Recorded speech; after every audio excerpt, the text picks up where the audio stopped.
ESPN Radio. This is the Thundering Herd Podcast. We're very protective of our mom. It's an amazing thing about guys. I was always very protective of my mom. Not nearly as protective of my dad. He was the breadwinner. Dad, you can handle it. You know, we're not protective as much as our dads. We're very protective of our moms. And we're very protective of our sisters. And we tend to be very protective of our daughters. It's just the way we are. Culturally, I think I speak for most, certainly not an absolute, but I'm much more protective of my mom than my dad. And we really are. And it's NFL Combine week. And we all remember, when you go to the Combine, you ask a bunch of questions, right? You sit all these athletes down and you ask a bunch of questions. A lot of them are very funny. But we all remember the one question that everybody got worked up about. You remember that? Jeff Ireland was the Miami Dolphins general manager. Des Bryant, who's an amazing player, was coming out of Oklahoma State. And he asked him about his mom and asked if she was a prostitute, and we didn't like that. But here's what's funny. The media gave it very little context. The media never told the real story.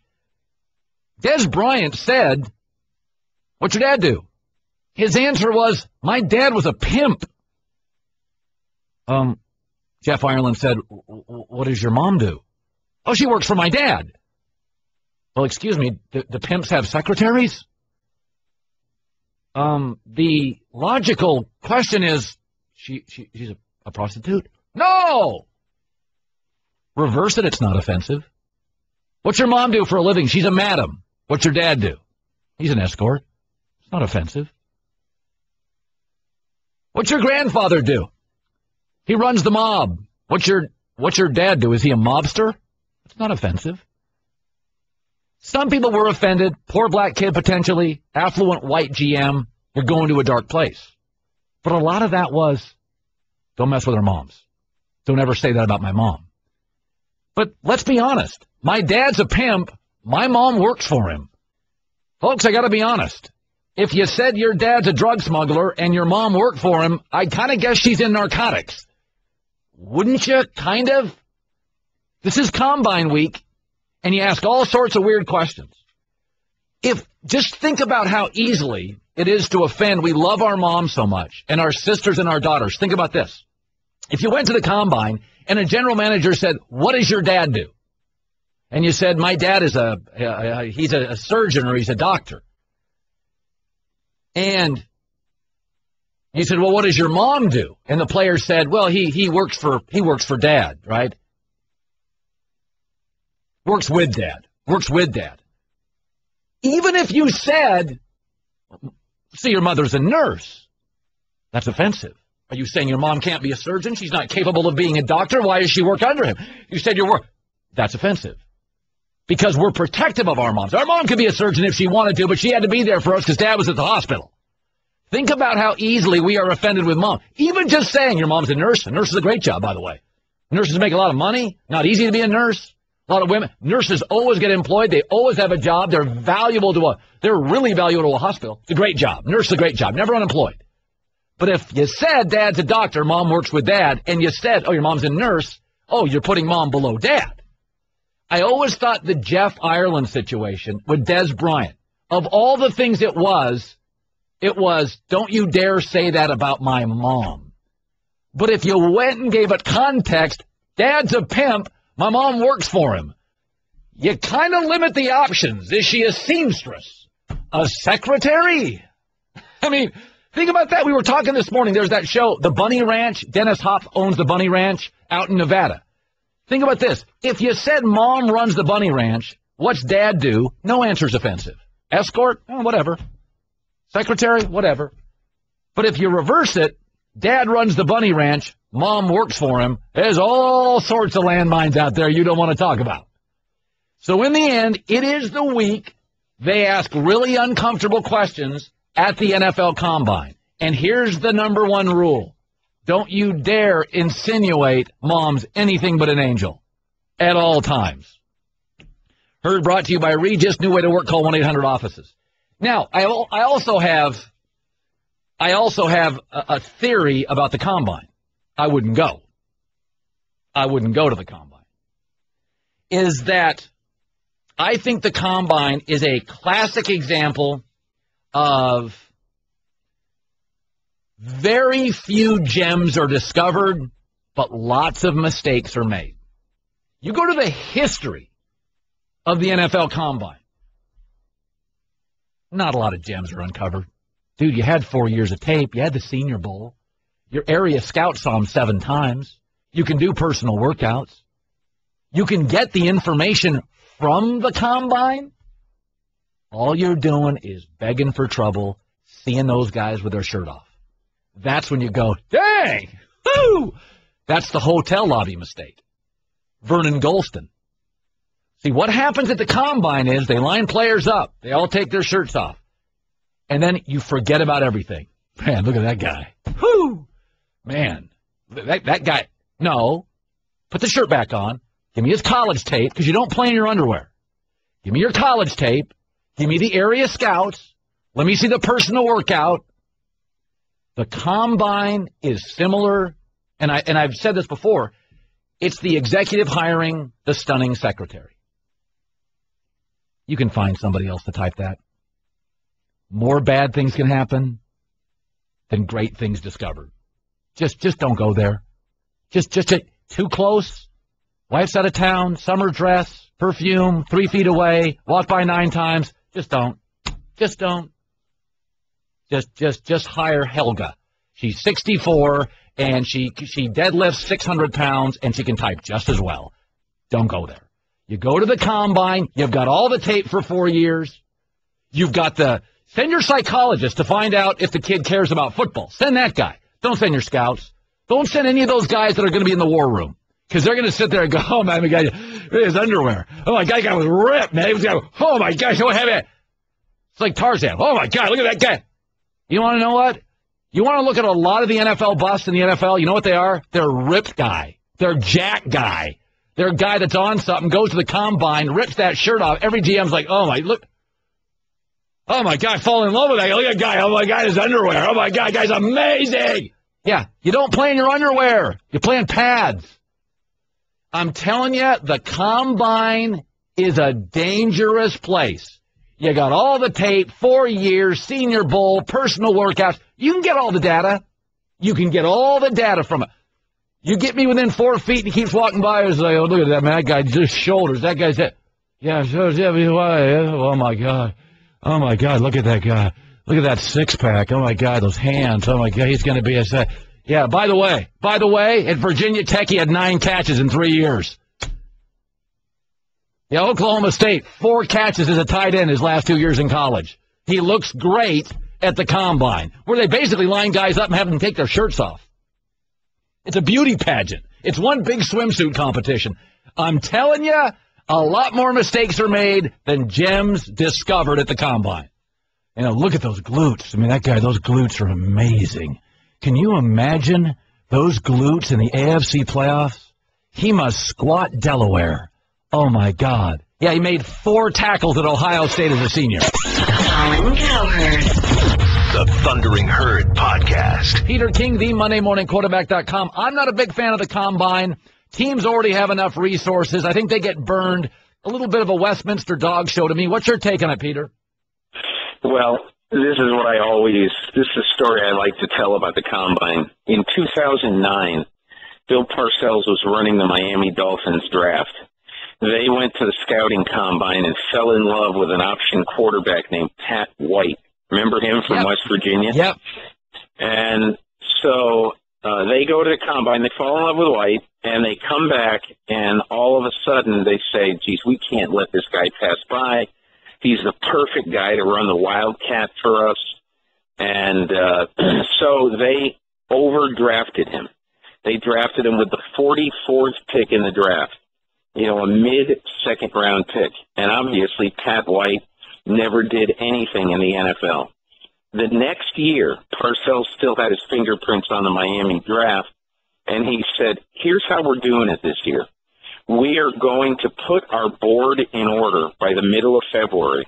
Nothing changes after the middle of February except substance abuse arrests, some sort of change in the guy's life, some injury or something. That's the only thing that's going to change our opinion about guys, or, some personality disorder, Sure. something we find out about the guy. And that's how the Miami Dolphins drafted in 2010. They went to the scouting combine. They found out all the medical exams. They did everything. They interviewed guys, but they didn't change their draft board appreciably that year. And to me, that is a far better way to do this. Yep. You use this week for informational reasons, not to say, well, we're changing our draft board because so-and-so wowed us in a 15-minute interview. Yep, I completely agree with this. It is just, I just think there's been a lot more mistakes made than gems found. Peter King, TheMondayMorningQuarterback.com. Can you explain to me, Peyton Manning, it looks like he's coming back. The Gary Kubiak hire. They had a kid named Adam Gase. He left with John Fox. I thought, reading things, Peyton Manning liked him. Can you explain what's going on in Denver? Is Kubiak...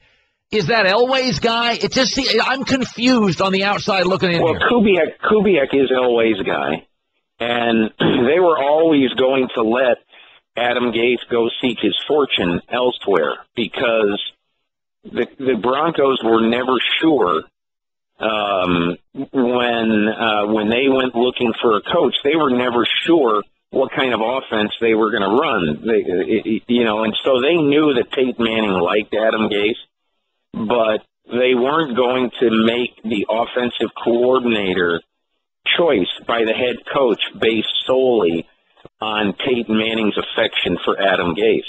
And Adam Gase and Gary Kubiak believe in a little bit different stuff on offense. Kubiak wants his quarterback to move a little bit more. He likes him to roll out some. That's obviously not Peyton Manning's forte. I think they'll reach a happy medium with that. Colin, I think what this says to me, more than anything else, what happened to the Denver Broncos coaching staff is that John Elway didn't mind seeing the coaching staff blown up. And I believe that John Elway feels, he hasn't said this, but just from reading the tea leaves, that he liked his coaching staff but didn't love it, based on the fact that they had Peyton Manning playing at his peak, throwing 131 touchdown passes in 3 years, and losing in the first round of the playoffs twice, in their first playoff game twice, and then losing by 35 points in the Super Bowl in the third year. So I just think John Elway thought, let's all get a fresh start. It'll be the best for everybody. Yeah. Peter King joining us, TheMondayMorningQuarterback.com. No interest in Ray Rice. How surprised are you? Not surprised, but I will be surprised. And here's the thing. The same thing with Ray Rice, same thing with Michael Sam. At least to me, Michael Sam is going to write a story on our website this week talking about this. It's really good. And one of the things that I think for a guy like Michael Sam or for Ray Rice is that they need to get in with teams so that those teams can see them in the off-season regimen, so that they can decide whether, by the time they get to training camp, whether they're going to fall in love with the guy or whether he's just going to be a camp body. Because oftentimes, if you sign a guy on June 30th or July 10th and he gets to camp, all of a sudden he's just in the morass of players, of your 90 guys. And that's why I think it's really important that a Ray Rice, gets signed at some point, let's say by at least like the middle of May, so that some team can figure out this guy can really, really help us. Peter, the NFL rule, the Calvin Johnson rule, the committee is looking at potentially discussing it. I'm not sure if they'll overturn it. My question is, for 48 years of my life, 2 hands, possession, 2 feet down was a catch. What was the genesis that changed that rule? Was there a moment that I'm forgetting? I don't think there's a moment that you're forgetting, but Colin, I think one of the things that people who study the rules and who make the rules in the NFL are fearful of, in the full understanding that the Dez Bryant catch sure looked like a catch to everybody who watched it. But with this understanding, Colin, that if you start to have possession 2 feet down and it's a catch, I think what you're going to have then is an increase in the number of colossal big hits across the middle of the field, and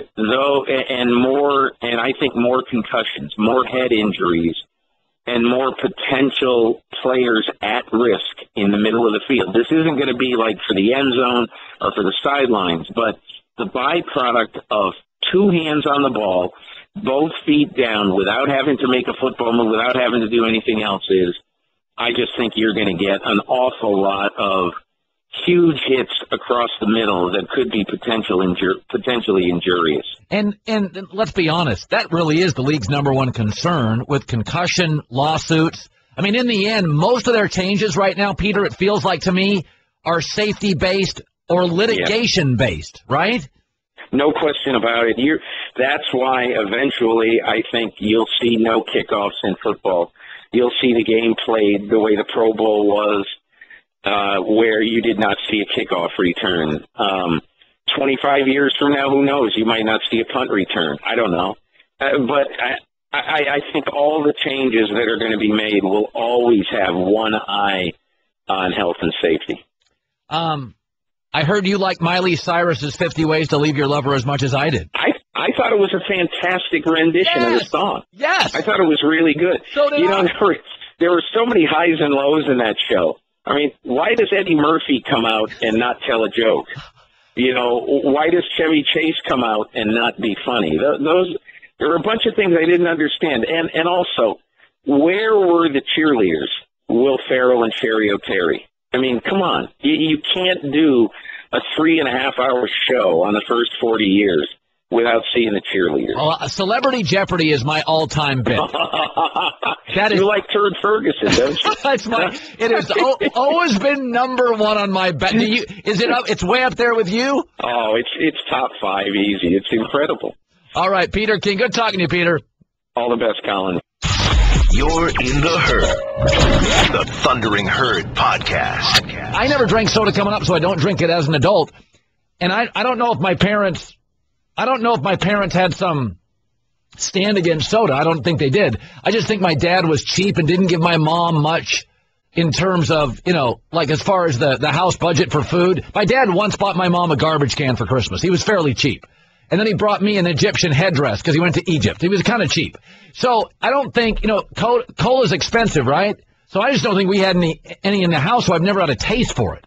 But about once a summer, it'll get really hot. And the two things, like once a summer, I'll go to McDonald's and get a bunch of fries because of the salt. And about once a summer, there'll be a Coke or something somewhere, and I'll order it. My son will be having it, or I don't know. You'll be in a situation. And I'm not going to lie to you. In that moment, it's pretty good. But now, Stanzik, your mom used to send you to college with it. Oh, God, dude. I drank so much soda. Every time I'd go back to college, she'd get me a rack of 32 Dr. Peppers and 36 Mountain Dews. I'm officially off soda and have been for a few years. It's disgusting. Do you feel better? I do. I want to know if that golfer still has teeth, because that's gross. He was drinking gallons of it a day. Now, John, are you a soda guy? Because you're younger, so you've grown up in a healthier generation. Right. My dad's a high school health teacher, and we were never allowed to have soda in the house. So you don't have a taste for it? Well, when I went to college, I kind of went crazy with Dr. Pepper. Every day I had a can. Let's give props to Dr. Pepper. I don't know how. Let's hear it from Dr. Pepper. Yeah, that guy medically had it going on. I mean, of all the doctors, Dr. Pepper, because of all the stuff out there, that was the one I occasionally lean to. Vince apparently is a big soda drinker. Are you? You're ashamed? I won't drink beer, but I just said there is nothing better than a cold can. You won't drink a craft beer? No, Coca-Cola tastes so much better to me. Who's the guy that used to work here, Eric, that never had alcohol? He had never had a drink. He didn't like the taste of it. Eric Casilius. He's in, I don't know where he's at now. I have no idea. I think he went to trucking school. He's a long-haul trucker, ice trucker. But he'd never let alcohol touch his lips, which is remarkable because he lived in the Northeast and he was an attorney. There's a lot of stress with that job. You'd think at some point he'd have a cocktail to chill out a little bit. In my health forms, my primary physician, I list Dr. Pepper as my primary physician. I have to get a physical today, by the way, guys. 2:30 today. Prostate falling out yet? Yeah, they're going downstairs. Yeah, they got to go. It's brutal. So I got to go. They're going downstairs. I'm 50 now, so I got to get colonoscopy stuff today. So we're going to go downstairs and whatever they do back there. It's not going to be a great day. I'm just trying to be clean. Yeah. It's just nobody wants to hear about that. But when you're like 50, you got to go like every 6 months and make sure all the faucets are working correctly. Otherwise, Amari Stoudemire to the Mavs. You watch, it's going to be just like Corey Dillon from the Bengals to the Patriots. Corey Dillon, 13 games, 500 yards, goes to the Patriots. Better culture, better coach, better vibe, better. Amari Stoudemire to the Mavs. You watch this. Dude can still rebound. He's still a high-end rebounder. He's not going to give you back-to-back nights, and he's not going to give you 36 minutes. But he's going to go to a better vibe, a better culture, a better team, way better head coach, a better roster. Watch Amari Stoudemire go to the Mavs, give him about 2 weeks, and he's going to start getting on the glass, giving you 8-9 rebounds. He's going to matter for a team. He's got incredible length. A few years ago, I was out with the ESPYs, even among other pro athletes. Bizarrely long, bizarrely tall. Amari's got a little something left. Want more of the Herd? The Thundering Herd Podcast. Geico presents Strange Saving Stories. Astronomers detected an interstellar transmission. It stated, Geico, 15 minutes could save you 15% or more. The implications were staggering. Was the cosmos telling us we could all save hundreds on car insurance with Geico? Or did their radar merely pick up a signal from the nearby Rufus and Clyde's morning show? We may never know. Geico. 15 minutes could save you 15% or more on car insurance. ESPN Radio. This is the Thundering Herd Podcast. Remember when I made fun of Dr. Anthony Bosch? He was the guy that worked in that strip mall down in Miami. And Alex Rodriguez, that was his dealer down there, And when it came out, I got some heat for it. I said, does he look like a doctor? Like, you walk into that office, does he look like somebody you would trust? Dude, come on. He had his shirt buttoned down to about mid-chest. He had the aviator shades on, unshaven. Like, when's the last time you walked into a doctor's office and that's what a doctor looked like? So, he just got busted, by the way, 48 months in the federal prison. Yeah, there you go. And that's why, they're the pictures of him. Yeah, he looks like my doctor. I have 5 doctors in my life in the last decade. They look like doctors. They're responsible. You come in, they're dressed appropriate. Look at that guy. He looks like he'd be poorly dressed for a pit boss. You're going to tell me that guy is going to give me a break? That you walk into that guy, and I told you the other scam in this is Alex Rodriguez. Well, I didn't know. I had no idea. Really? Of all the doctors you could go to, that's the guy. That's the office you walked into. Welcome to Dr. Anthony Bosch's House of Supplements. Initials only. Please do not look the doctor directly in the eyes. Don't worry about the snakes. They're only an exhibit. Yeah, Dr. Anthony Bosch going to the can. Gray Bar Motel, federal prison, 4 years. Yeah, but Alex didn't know. That's the funny thing about, steroid users. They all end up at the same doctor. Really? It's funny about that, isn't it? That's because steroids, nobody ever wants to talk about steroids, but it's like the black market economy. Like there's 12% of the economy or 4% or something. I don't know what it is. People just make money, on the street. They make it under the table. Nobody ever talks about certain things. You just don't talk about working the IRS publicly. You don't talk about steroids. You never get anybody to talk about it, even users. But, they all talk. Everybody knows where to go. The guys are going to the same place. You can find all the guys that get busted. They're all at Anthony Bosch in Miami. Well, why do you think that is? Give me a break on that. So my staff got kind of freaked out this morning. They didn't like this. There's a bunch of recruiting services, Scout.com, Rivals.com, ESPNU. And, they start showing you juniors and seniors in high school, these football programs. And Rivals is now scouting 6th grade football players, and it really turned the stomach of my guys. And I told them that because girls stop growing, i.e. they mature faster, that girls get recruited at 12 and 13 years old for college sports because a girl at 13 years old, a young girl, my daughter's done growing. She's 14. She's done growing. And so college coaches can tell at 13, 14, this is what they are.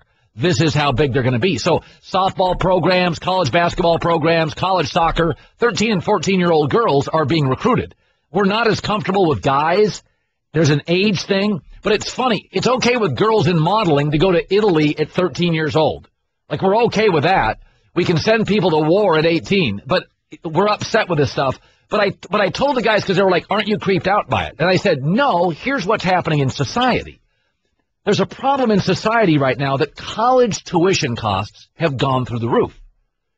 They are outgrowing every other metric, inflation metric. So right now, people can't keep up with college costs. They can't keep up with it. So what you're seeing is parents giving up big chunks of their life. I know these parents. They're now taxi drivers for 12 years with their kids. They don't really, in the summer, no more vacations. We're just taxi drivers. AAU tournament to AAU tournament. I don't want to be a taxi driver. And what's happening, though, is two things are happening. In the United States, you need an education to elevate more than ever. We now live in a global economy. You and I didn't compete against a kid in Singapore. We do now.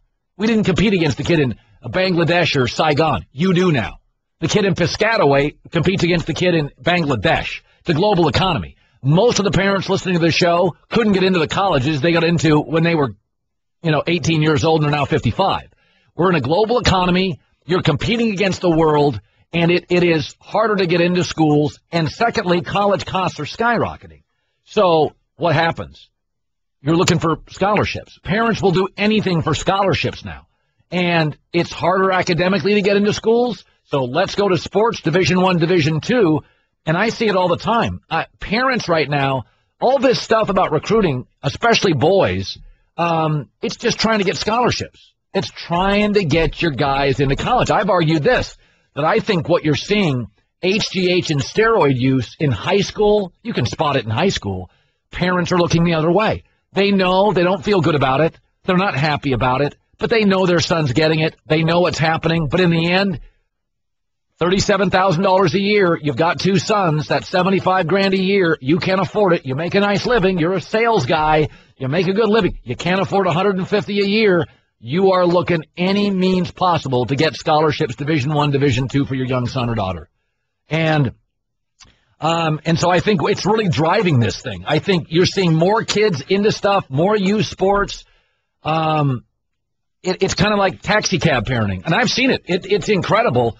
I know parents, and I'm sure we always did this, but ask yourself this. If college was free, do you really think you'd hang out at youth baseball tournaments all summer for 7 years? Really? You probably wouldn't. But colleges now are so outrageously priced. They're blowing through inflation, and what are parents going to do? They know their kids have to get an education, and they can't afford it. And indeed, you're also seeing this with doctors. Fewer and fewer doctors are going to be born in this country because our colleges are so expensive. 8 years of college, you come out with $475,000 in debt. Increasingly, insurance doesn't pay what it used to doctors. They're making less, like a pilot. It's not as prestigious. You got 8 years of college. You come out with massive debt.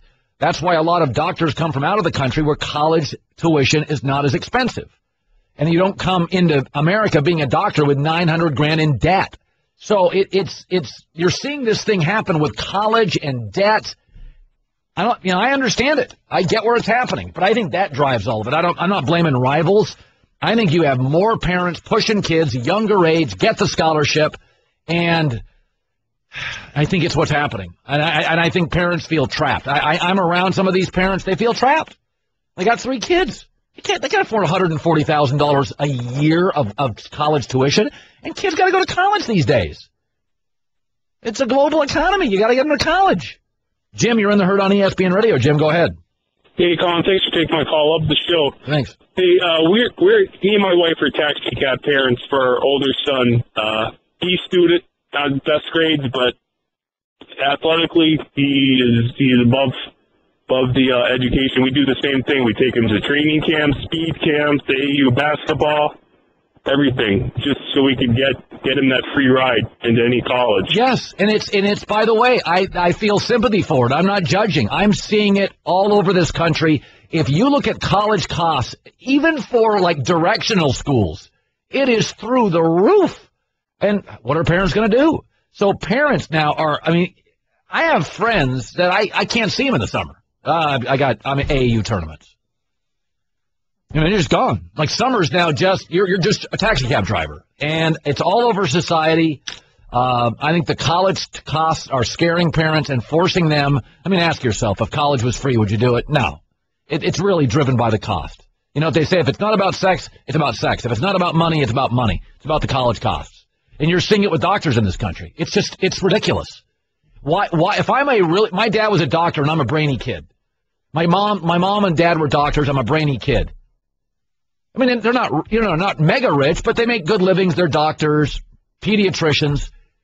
I can go to Cornell and go on the market and make $300,000 within 2 years, or I can go to college for 8 years, or I can go to a startup, a tech startup. A lot of these smart kids out there in this country, they don't want to be doctors. They don't want to go to 8 years of college and have $400,000 of debt. The college is so expensive. Some of our brightest kids, they won't be doctors anymore. They'll all end up financiers and tech guys. Putting style in black T-shirts. It's Colin Cowherd, the Thundering Herd podcast. The Yankees are retiring the uniform numbers of Andy Pettitte, Jorge Posada, and Bernie Williams, and will honor the trio with plaques this season along with Willie Randolph. Pretty good indicator. They're drumming up interesting days at the park, so you'll go to the park. Now I would take Bernie Williams and Andy Pettitte, even though Stanzik doesn't like Andy Pettitte. Bernie Williams and Andy feel like vital cogs for the Yankees. Posada was a good hitting catcher. It doesn't feel quite the same. But I just saw yesterday the Yankees they're suggesting they'll win 81.5 games. That's the over-under in Vegas on the Yankees. 81.5 games. Like there's no great team in that division. Baltimore's not the same. Toronto's actually got some interesting pitching. Toronto's actually pretty good. Your Blue Jays. Yeah, Red Sox are going to score a lot of runs. Blue Jays have really good pitching, but it goes to show you that those days of remember when the free agency period, when I first got to this company, free agency, the hot stove league was like Yankee microwave league. Just go grab somebody else, quickly heat, serve to the public. They just use the Royals as their minor league affiliate. Those days are done. There's cable money all over baseball now. You don't get the stars in their prime anymore. Troy Tulowitzki's available. Good luck. He plays about 110 games, and he's really expensive, and he's probably out of his prime. So the days are done of just going and swiping great players. San Diego, look what San Diego just did this offseason. They got a whole new outfield. They've got another ace, kind of a borderline ace. But San Diego, look at what Seattle has done in the last 2 years. So the days of just the Yankees dominating, they're just over. They're just over. Those days. And remember, much of the Yankees' greatness, those 90 teams, late 90s, those were built on draft picks from really average teams. Remember, they hired a new manager, Joe Torre, because they weren't very good before him. And a lot of those Jeters and those Bernies, I think a lot of the nucleus of that team was built on high draft picks when the Yankees weren't good. And then they went for 8 years, they were really good. And they didn't get the great draft picks. And they made some mistakes. And they whiffed on some free agents. And you wake up and you're like, oh, the core four are gone. We don't have the next great this. We don't have the next. Look at the Yankees infield right now. Look at the Yankees infield. It's one of the worst infields in baseball. Now, for 7 years, it was one of the best. It's one of the worst infields in baseball.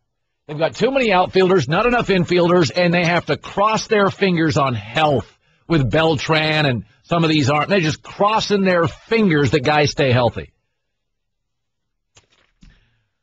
EJ, you're in the Herd on ESPN Radio. Go ahead. Colin, how are you, man? Good.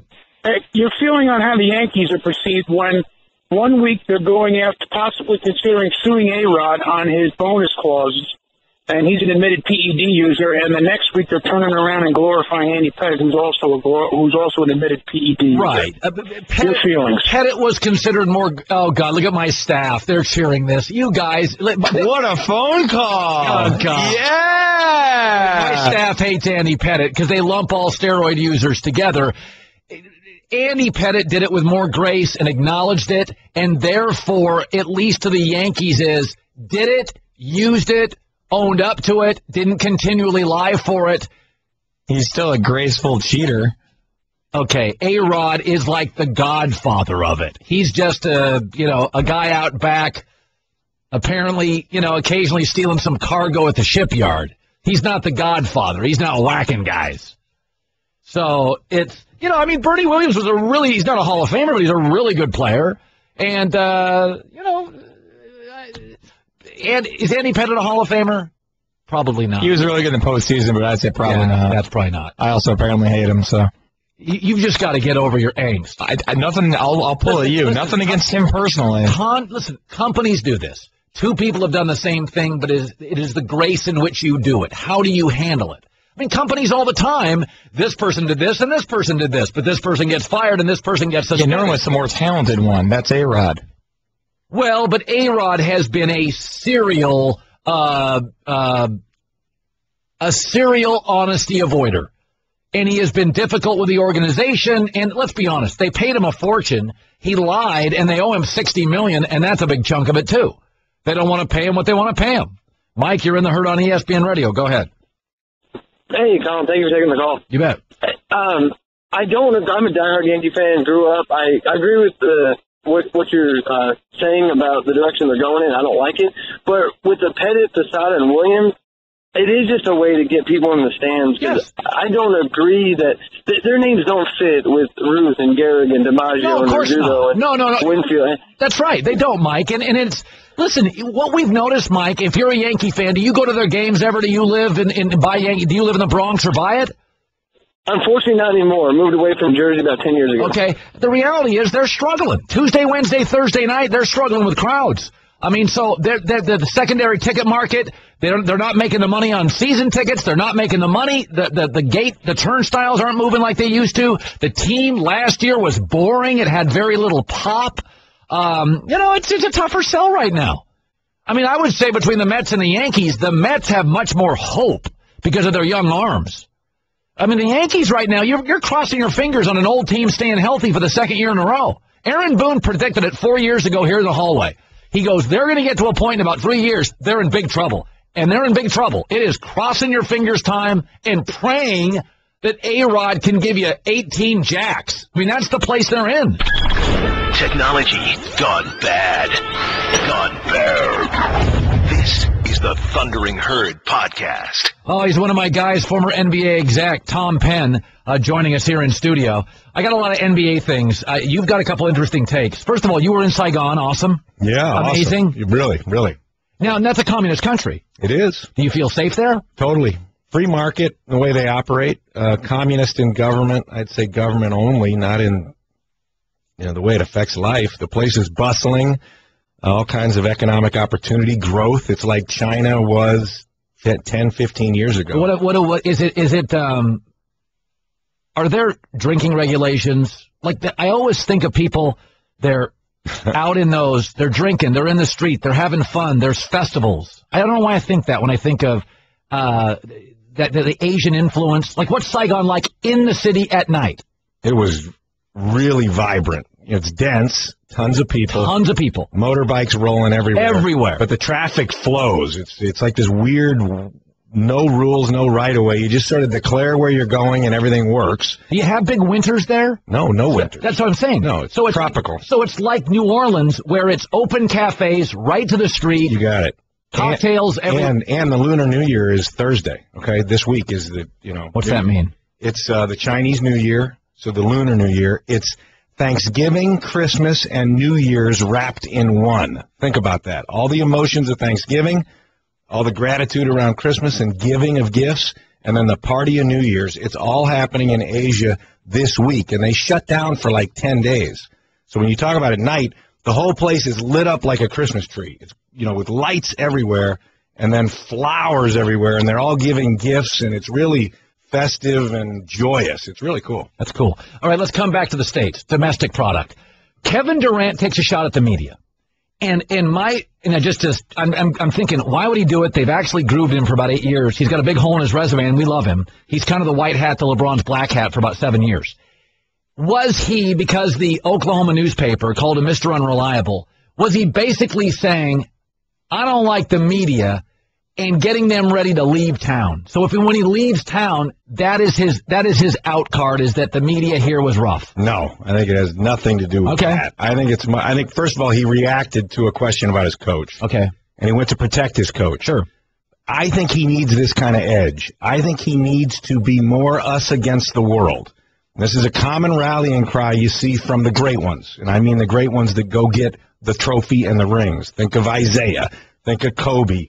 Think of Jordan in the day. I mean, they all rally against the media, against everybody else. The Spurs do it as an organization culturally. So I think Kevin is starting to feel it. He's in his 8th season. He is ringless. You know that we will start talking about when and where is he going to get a ring.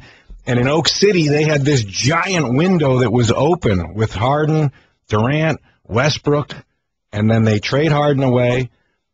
Things haven't worked out. They did get to the finals, but he didn't win it. So now he needs this kind of edge, I believe, the rest of the way. Does that mean he leaves to get the edge? No, I think he needs this edge now to rally this team. Look, they're just trying to get in the playoffs. How absurd is that? This is Oklahoma City just trying to get in. The truth is, if they get in and they get right, with him and Westbrook both able to win a game any given night, they could still go all the way. It's that wide open. I mean, they could upset. Oh, sure. Right? I mean, they're there. They're still Westbrook and Durant. So for now, I think he's keenly focused on the present. I wouldn't, knowing him, I wouldn't think he's thinking a second that he's leaving in a year and what that means and setting up for it, like you said. I think it's about now. Okay, I said this. Zach LaVine wins the dunk contest. And I told my audience, I'm like, he can jump. Okay, he's string bean, he's Spider-Man. It doesn't mean anything. I don't see him as a transcendent star in this league. People are like, he's 19 years old. Okay, so let's just talk about guys now are coming into this league. Dante Exum was like 18.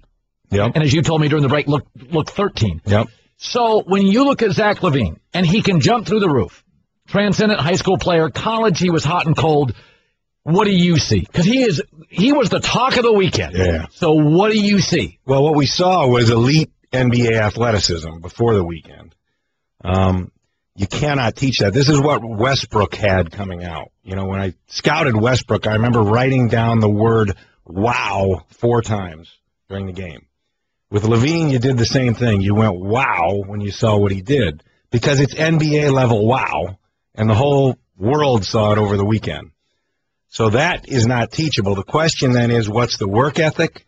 How professional can he be? What kind of coaching does he get? How does he evolve and develop? And is the frame there? You talk about how skinny these guys are and how slight and the mistakes that get made, not projecting that they're going to grow up. So he will grow up. What they have now in Minnesota is this idea of Wiggins and him, and you start thinking, okay, 2 and a 3 and a... You know, that's the dynamic wings of the future. And if they can learn to play together and if they can develop NBA skills, so that's where you now get into skill development, which takes time to go with that athleticism. That's why Westbrook can bomb those threes now in the NBA, is because he's worked on his game and it now matches his athleticism. So you have a chance in that with a player like LaVine.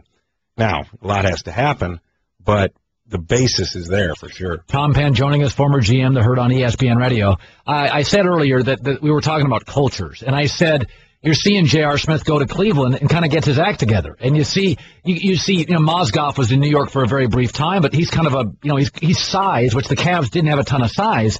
And I watch Amari Stoudemire, and I think he's going to a better coach, a better owner, a better vibe, a better roster. And I'm like, I think Amari Stoudemire is he's actually going to, first of all, he still can be an elite rebounder. He is as long as anybody in this league. What do you think happens with Rick Carlisle and Amari Stoudemire? Considered mostly right now, done as a player. What does he do in Dallas? Yeah, when you dig into his efficiency, he's still efficient, right? And this is a perfect role for him. And here's why. They're 29th in rebounding percentage. They only get 20. They're dead to last. Second to last in getting all the available rebounds. So he's going to rebound for them. But think about offensively how he slots in there. Rick Carlisle always maxes his teams out offensively. So you put him, Amari with Dirk. Either of them can spread the floor and shoot the ball.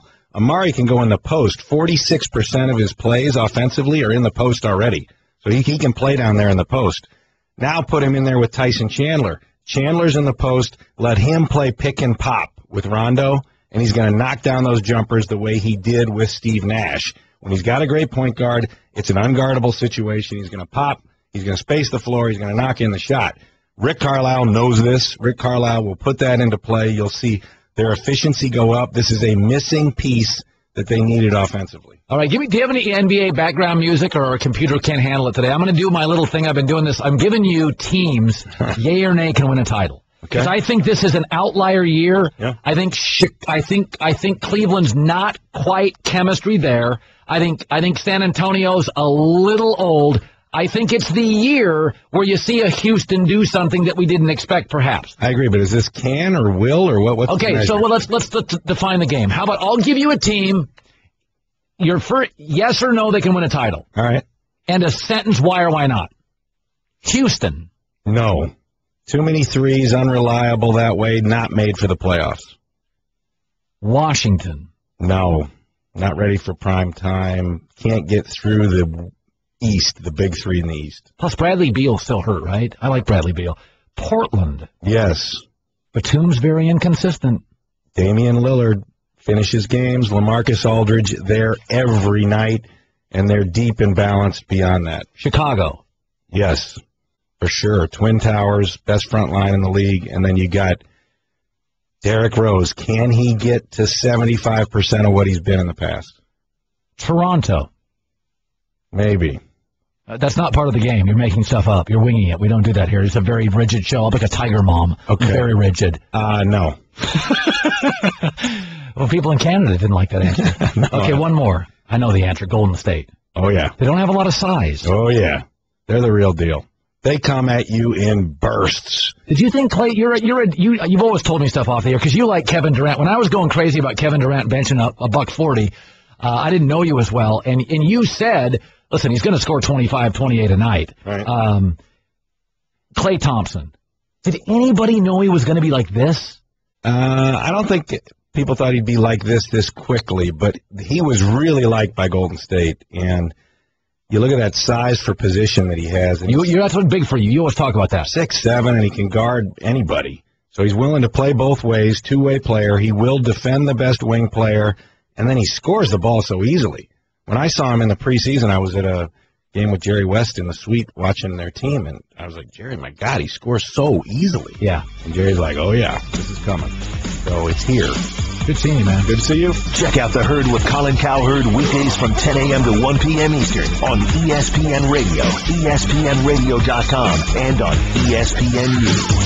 The Thundering Herd Podcast.